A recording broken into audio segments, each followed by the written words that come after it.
Investigator Van Jones. Van, thanks for joining us. Potter's 2-year sentence, significantly less than what the 6 to 8.5 years recommended in state sentencing guidelines. What do you make of that? Well, it's an abuse of discretion from my point of view. It's really the jury's job to figure out what happened out there. It's not the judge to come back and say, well, I know the jury thought that it was very severe and inexcusable and need to have a long prison sentence, but I just feel bad about it, so I'm going to do what I want.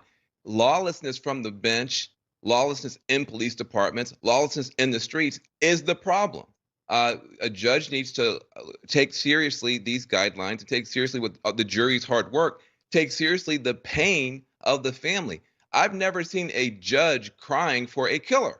I mean, the stuff that's going on now in some of these cases is really, really shocking. And I think some people expected at least the judge would follow. The judge had been obviously, pro the police officer the whole time. But I thought that people expected, I think today, the judge would at least follow the basic law, the basic guidance. The fact that she departed so radically and then shed almost tears for a convicted killer, it's an insult to the family. It's an insult to the process. It's an insult to the entire thing we've been going through as a country. Listen to the powerful statement from Daunte Wright's mother about the emotion that the judge actually showed today. Listen to this. Today, the justice system murdered him all over again. To sit there and watch pouring my heart out in my good impact statement that took so long to write, and I reread it over and over again, to not get a response out of the judge.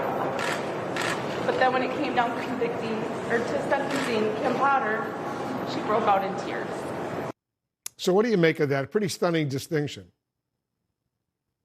Yeah, look, I mean, you had 2 women who were shedding tears. One, a convicted killer. The other, the mother of a child she'll never see again. And the judge was only moved by one person. The judge was only moved by one side. So much so that the judge radically departed. It didn't come down by a year or two. 8 years versus 2 years. I mean, that is a radical departure from the guidelines. And it's not warranted by anything that came out in trial. It's certainly not warranted by what the jury had done. I think a lot of people looking at this, why do these young people keep saying, Black Lives Matter, Black Lives Matter? There are cases like this and other things on social media today. Black lives just don't seem to matter as much in cases like this. It's a complete shock, I think, to a lot of people. And I think for people who are rightfully disappointed. Van Jones helping us appreciate what's going on. Thank you, as usual. Thanks very much. Coming up, China.